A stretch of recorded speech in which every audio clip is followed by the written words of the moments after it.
Tu m'as vu, tu m'as entendu, tu m'as senti, Iko Villet. Vas-y, roule. Mesdames, Messieurs, bonjour. Suivez massivement Lali Beauté, la meilleure de sa génération. Moi-même, Gédéon Pisse, Papa Liputa, je confirme. C'est-à-dire que Bolanda, Zamona Maïe, Léa Rosaranate, Lali Beauté, c'est-à-dire que la meilleure, aïe aïe aïe, la meilleure, non, la meilleure de sa génération. C'est-à-dire que Bolanda, vous suivrez Yamingi quoi. Et abonnez-vous massivement sur sa chaîne YouTube, Lali Beauté TV. Vous ne serez jamais déçus de la part de lui-même, Gédéon Pisse. Papa Liputa. Aïe aïe aïe. Oh non. Coucou mes amours, coucou mes lovistes. Nous sommes déjà là dans notre émission. La vraie version au Congo, Brazzaville, comme vous pouvez le constater là où je suis. La vraie version à l'échelle internationale, avec la vôtre, Lali Beauté. Moi, si un bon mauvais dit, Lali Beauté au monde, Lali Beauté au Komiwapi. Donc je suis là. Je suis avec un grand artiste de mon pays, pour se présenter, pour Mikolo, moto à danger. Je ne vous dis pas, la base a déjà vos monniers. Et ça, nous, moi, ça. Bonsoir, artiste. Bonsoir, Lali Beauté. Bon dimanche. Merci à vous également. Merci, bonne santé. Oui, ça va, ça va. Bateau, la bande bio. Les bateaux de soupe, bio. Oui, c'est votre humble serviteur que je suis. Mais d'amour, on va dire tel qu'un tel. C'est la fierté africaine, quoi. Pour ne pas dire seulement la fierté congolaise. Bédite, pourquoi comme moi là? Non, mais d'amour, Bredit, il y a Congo. Un nom d'abord, il est Bredit. Bré et un nom. Donc, Kati, je pense qu'on a un plateau tu es trop dans la musique sentimentale. Tout ce qui est rumba, tout ce qui est sensuel. Voilà, on va bâtir B d'amour. Est-ce que tu as une sensualité on a déjà? Comme la mort. Et par la mort, tu as avant de côté pour faire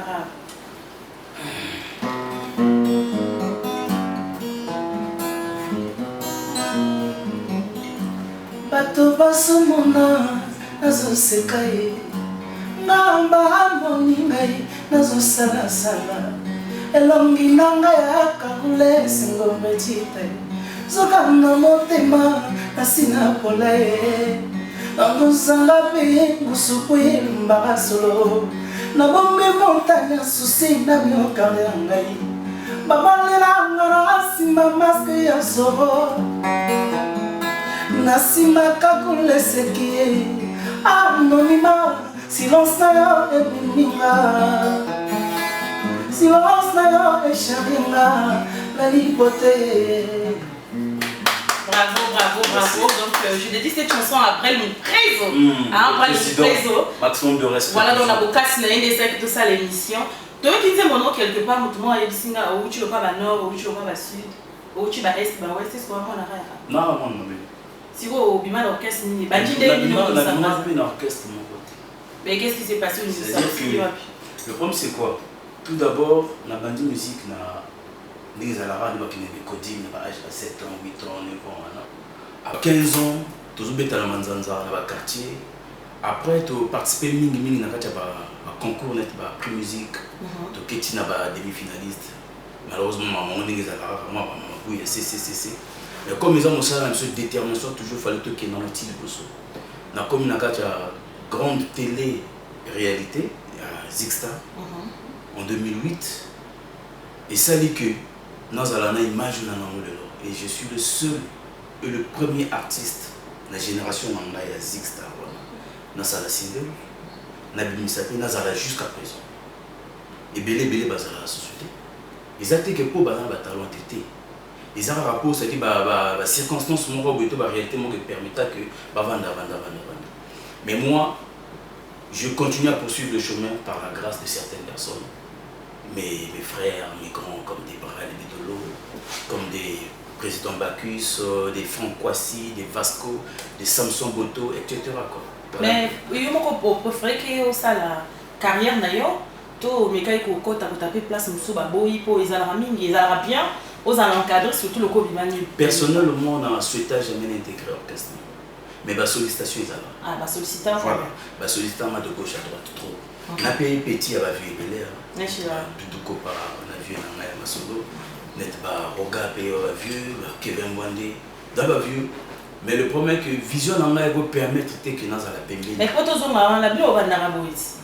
Quand je dis bino, ils ont artiste n'y a pas artiste en babandara vient un tel après tant bon on a que bon comme un niveau malheureusement il succès il est que la maté il est que la maté peut voler que la jamais parce que droit de naissance c'est ça la carte aujourd'hui babo bengayo bon chanteur mondial et ngolo baté que non oleki expérience à moteur dans la leçon ba vu on a bavandi ça masolo biso le lopé sur tout aussi ma micro total atala pe bango tolanda pe balingi na jusqu'à aujourd'hui donc on a 15 jours donc on y est qui que ce soit. Et ça fait combien de temps déjà vous avez évolué encore? Ça fait je dirais plus de 10 ans. Plus de 10 ans. Donc il y a un morceau au BT la biso na Zig Star et ça là qui comment musique. Oui na beta bo na ta na kolimbola lelo po pasele kingai na kolimbola lelo po mawe tondi motema na kolimbola lelo la libote ayokai ba ninga na zona mokili ya yawe to solo tolia tola lelongo si mamo kongo na ngai bati ya ngambeli si mamo kongo na nga babengi ngali souffert zange salisanga mwana na yo leyala et bonnet au papa beta na salon de Zig Star mais zelenga motema na ngelo kayo kala na bando topena bave de prière tout ce temps abredita na souhaité no lelo motema tikala mokola ndoto ya baba amutindi wakata mise pangana zoaye bolinga komelinga sukalifelo zonga wapo mabelonga etikanga motema brano preso. Et étant au bimi au bandi carrière d'ailleurs. Oui na bandi carrière. Sauf que c'était pas facile et c'est pas toujours facile jusqu'à présent. Exactement. Parce que on a pour tenir comme à niveau ya bakulu toana et ba rebelle. Il y a vraiment procédure moi là à suivre. Il y a d'abord discipline faisant d'abord quatrièmement encore et détermination faisant là. Vision ni nous en avons parce que vision mingi artiste les sont brouillés mingi il y a parce que ça dit que ça l'émission a bêtiment bon moi voyez bani à tout un mon secteur net la vie mais on est là coquille tu vois et on va se payer moi million moi va monique coquille c'est pas ça c'est tant si vous en avez monté posé dans la David pourtant au cours il y a un mot tout bon ça dans salade de ça le bosso ça sûr et puis les autres talents va y au bazo ça la siko na ça déjà ah ça c'était ta pour donc voilà pourquoi on a vu que succès est beaucoup collé que la n'a jamais comme on me belé na sala et belé kutu baba bi kolo na ngai ba sala ngante tu vois un peu donc aujourd'hui on a un objectif na ngai ni que défendre mboka mais est-ce qu'on travaille en a ba minga genre aux orchestre moi ba petit tous à la radio non ba master ba master na orchestre d'accompagnement na bango. Et comme orchestre non nini Bé d'amour me dit tel compté. Vous dites que vous m'aimez hein Ni na bolingolo za sukaya.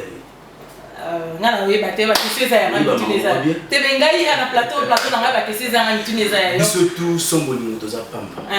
Bolingo ça là que un mot souci mo ko bu ozonga yo.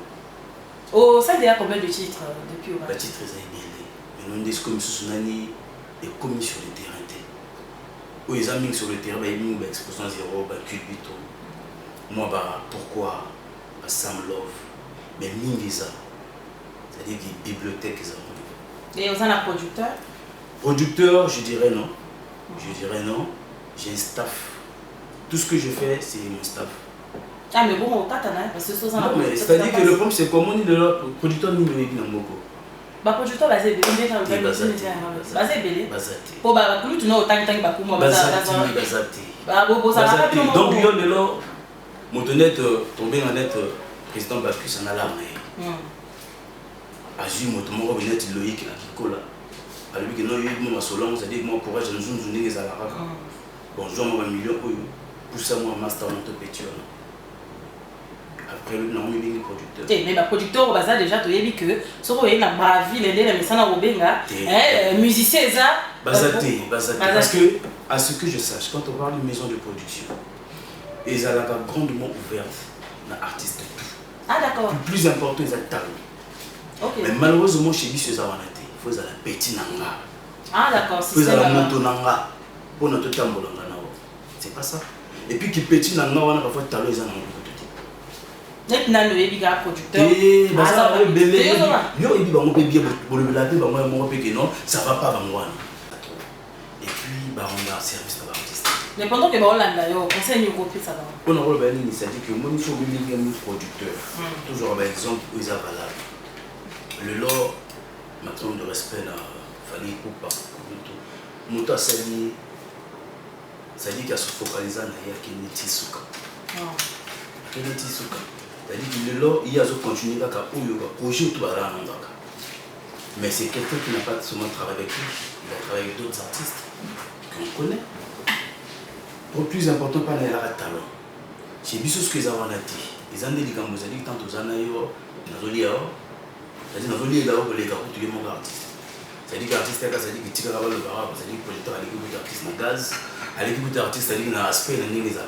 les bien ça des conseils au salon non nous ça dit que revendiquer bloc on est bien té ça dit bloc les autres bonnes musique na biso c'est pareil pour la domaine avec nous parce que journaliste à l'écoute artiste dans l'écoute les artistes mais tandis que hier on a tous les artistes à la place na yé mais rien à passer en place non on est à l'aise de se retrouver la vraie version donc artiste fallait après mon pose ça dit là tout ça donc le problème c'est quoi donc le lot aujourd'hui bah on va producteur ni mais moi je dis qu'on n'a pas de producteurs qu'il faut mais na kacha kuzu tozana bango o ba vanda pe est ba des productions mon patron que je salue net ba l'honorable Ferrer Ngasakis net ba DRTV production les années mais sous ce na bango pe elle soit dans le monde religieux tout ça mais na minute osko yo bedamour redit tangai nazo travailler ce que Norbenge producteur oui mon ami apesi voilà mais ça dit que il va différencier les choses dans ce pays c'est d'abord un artiste certes qu'il n'a pas la voix mais c'est un artiste en esprit bon, c'est d'abord ça et il connaît la vision voilà. Donc c'est un peu ça aujourd'hui nous sommes ensemble c'est quelqu'un où nous en sommes depuis des années d'accord c'est un confrère c'est un ami c'est tout pour moi mais l'histoire ba manager c'est to vite ko tango ko to moni ba manager e belé na braza ba pandi orchestre ba manager e belé ba tsiba yo kanga mika ba manager en baza ba ça va comme on retanga matanga yo kanga miko jinda mika après le président oh maintenant on a jinda mi parce que nini na l'ambiance casco azam moto le plus important pas na talent des autres c'est-à-dire qu'il faut même façonner artiste que ramener le niveau donné parce que tantôt sa musique en les accords que on a déstabilisé côté gauche parce que c'est ce qui se passe dans le producteur c'est-à-dire comme on a un conflit là il faut ce qu'on a mis à table dans mon côté journaliste ou ayamba muto dans le premier qui dit objectif na monsieur Zali de tomber la bendele ya mboka nous avons la richesse la rumba c'est une richesse mais toujours il va ressortir on parlait autour de la bendele on parlait autour de la bendele ya mboka parce qu'on a kato maluba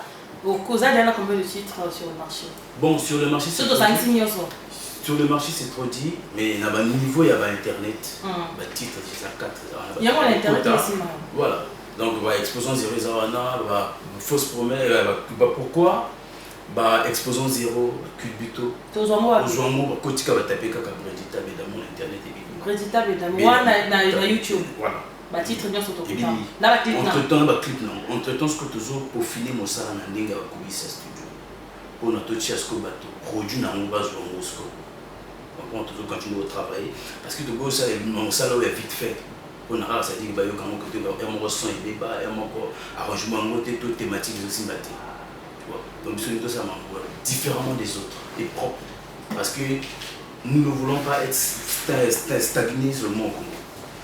Notre objectif est de traverser. Système de comment balongola ma album de Zalaki, vous avez mis album na 10 titres, na 15 titres comme ça, je me suis moi chambre boy cartonné au monde système on a yo. Non mais aujourd'hui je dirais l'album est marrant. On est récemment il y a un produit qui vient de sortir, un produit belé mais il s'avère que on a sens il y a promotion en fait. Okay. Tu vois, l'album il a 10 et bimi, on sait que l'album il était côté le lot 10 chansons et bimi. Okay. Mais tant que je bima, il s'avère qu'il y en a 10, dans les 10, il faut une chanson beaucoup à promotion alors. Chanson de promotion dans un pays, ça marge il y a 3 mois ou 2 mois. Okay. Après, une autre chanson qui va prendre le relais. Ainsi de suite. Pour on a faire connaître toutes les chansons à la public. Il y a l'idéologie depuis le Canada américain. Surtout du LTE, il y a un bassin. Est-ce que tu as un morceau morté pour tout le temps on va à YouTube? Ah oui. Maintenant, ils ont déjà YouTube.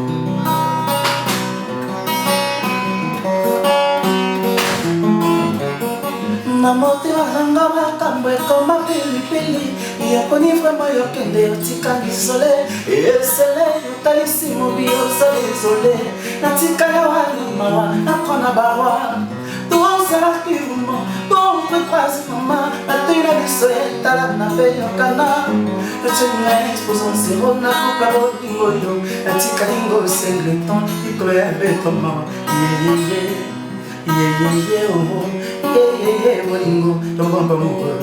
Yeah, bolingo, tobamba moko. Bolingo, tobamba moko. Bolingo ekeye, etikali besusi na mesala moué. Exposons zéro. D'accord, merci beaucoup. Est-ce que ce bête là on peut faire un concert? Si, un concert, ils ont quand la YouTube pour un concert. Ah, d'accord, donc ils ont pas lancé beauté. Donc on va pocher la YouTube pour avoir un image et live pour Ah d'accord, mais si c'est la répétition, ça va vraiment la répétition après. Oui, la répétition, la minute est beaucoup plus dans la coulisse. Ah d'accord. Pour idéologie, elle est studio et vente. Ils vendent un moment, mais normalement tu répètes en aussi. Ok. Quand on a vu ce mot que on les doit playtime. Ok. Chez Vasco la joie, tout ça va ramener à côté. Mais comme ma maman, je sais que je suis battu dans l'animation privée, moi, tu bloqué mon quai. Mais tout ça, on a quand orchestre, on a un talent, un peu musicien, on a des approches. Est-ce que c'est possible? On a des approches, on a un talent. On a besoin au Cameroun, qui est au jour. Vous en appelez la danseuse? Oui, il y a des staff dans mon orchestre complet. Donc, Moutou, toi, pour s'intéresser soit à tout à l'heure, pas de problème. Donc, tu repères ça numéro, c'est ça. Et voilà. Mais pour te signer cela, le producteur va se sentir touché. Aliya ça dans ma le blindé c'est que bon. Aussi là, on a pas de pression. Pourquoi yangala kami bololo? Pourquoi yangala kami tsuna mame? Chérie ponini yangala kami bololo. Pourquoi quand tu signes na ndambo na mitende na ndambo na komi fifa na ndambo minanga komi ndambo wete papaye. Pourquoi quand tu signes na ndambo na mitende na ndambo na komi fifa na ndambo minanga komi ndambo wete joli foye soki na yebaka kalaba. Omona yo na musika prala mu preso. Omona yo na musika pistonné prince de Sabekaye. Ne bandela le téléphone autant pour que le chalala. Faire un jour sans me voir panoter. Le lait comme une manapina préditeur d'orange. Boyete batte mo imbango. Il s'agit de la vie à moi dans moto, on rien avec espoir. Ok, non, on soukate. Vous savez, le balangan. Si vous êtes producteur, tout bas si peine à l'ibal. Si vous êtes producteur, on va mon année. Il y a un autre tour au souk à une vraie prise. Parce que nous avons une prise. Ce qu'on a l'ingaz à la distributeur, il n'y a pas de problème. Ah d'accord. Donc, où sont les produits? Ok. Si ma solo, voilà, il y a. Ah d'accord, donc possibilité, ça vous ils en ont bon, tant que il y a aussi peu de produits. Moteur, ça, c'est la monnaie déjà. Ok. Au solo, là, aux zones ici, ok. Mais entre-temps, Azad toujours la même mise parce qu'il y a même pour l'artiste. Ah d'accord, je vois. Et projet d'avenir orchestre, c'est un des... Projet d'avenir, pour l'instant, c'est d'abord le produit Éco-Télé. Okay. On parlera beaucoup plus du produit Éco-Télé qui doit arriver, qui doit avoir le jour d'ici là.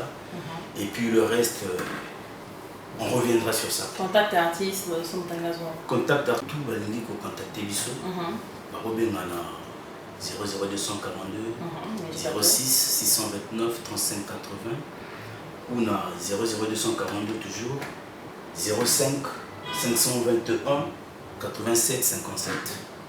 Donc, le numéro mi ballon, facilement, et puis, on se là, et puis, tout s'accorder. Et vous avez également sur Facebook, également sur Instagram. Oui, mon temps na Facebook, Insta, quand nous allons regarder d'amour Bridita, ou Bridita Bri à se retrouver facilement à Jinga.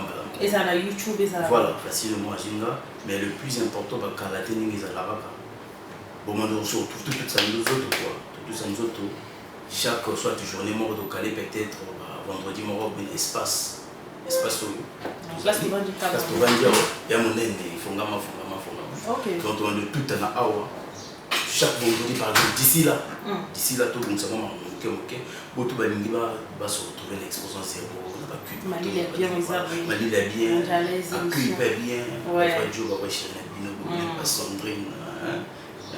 Maman na. Et tu vas best man là. Voilà. Donc ça l'a bien. Et ça l'a bien bakalaté quoi. Mais le plus important c'est l'album côté.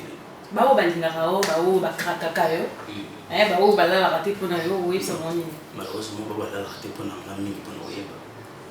Te mais ba côté on a pas ça. Ba côté. Boyo le monde. Na yeba raté. Oui ba.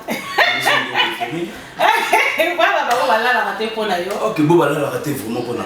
On a évité ouais.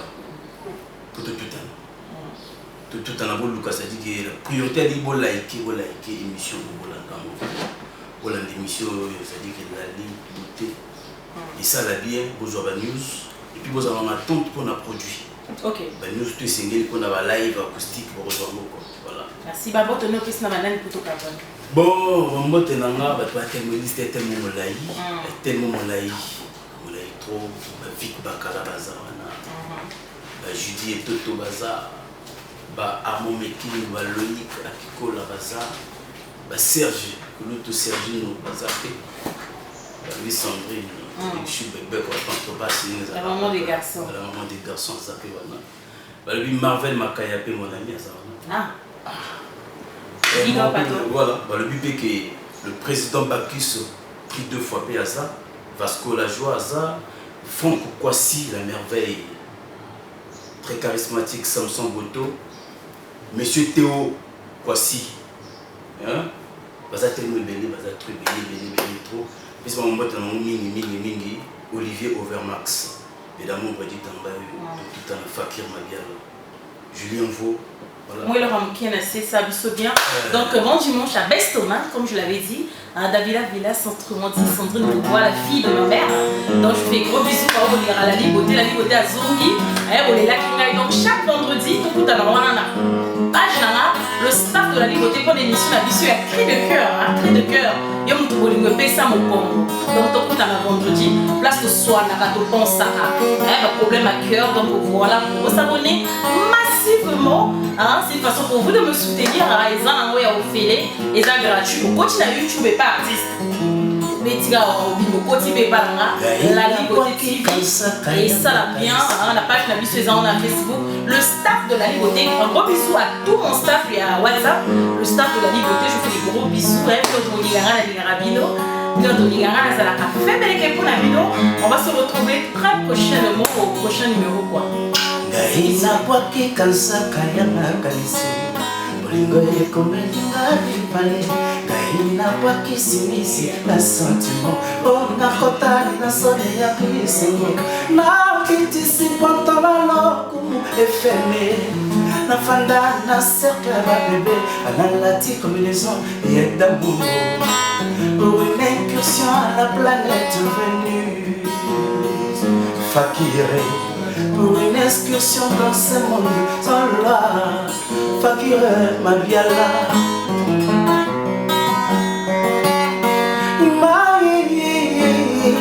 Joli vent j'irai. Julien voit ma papa, divine tira maman. Théo ima, Julien m'a été. Papa, mais l'amour ima maman. Je dis qu'elle ima, Ndié. Boli maman, mais pour ma papa, je lui vois pour ma pistonné pour ma maman, n'a pour ma lali, beauté pour ma papa.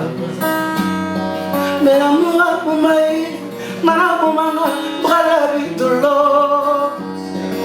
Mama bomai Nana bomanga Julien Foyer Fakir babiala bomma papa Ana bomma Ana mon sandrine Yes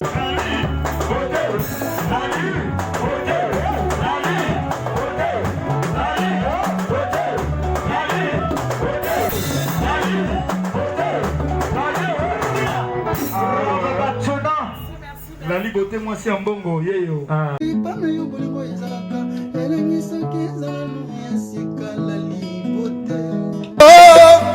La liberté, moi c'est un bongo. Moi c'est la liberté, moi c'est un bongo, moi c'est un pâte belé.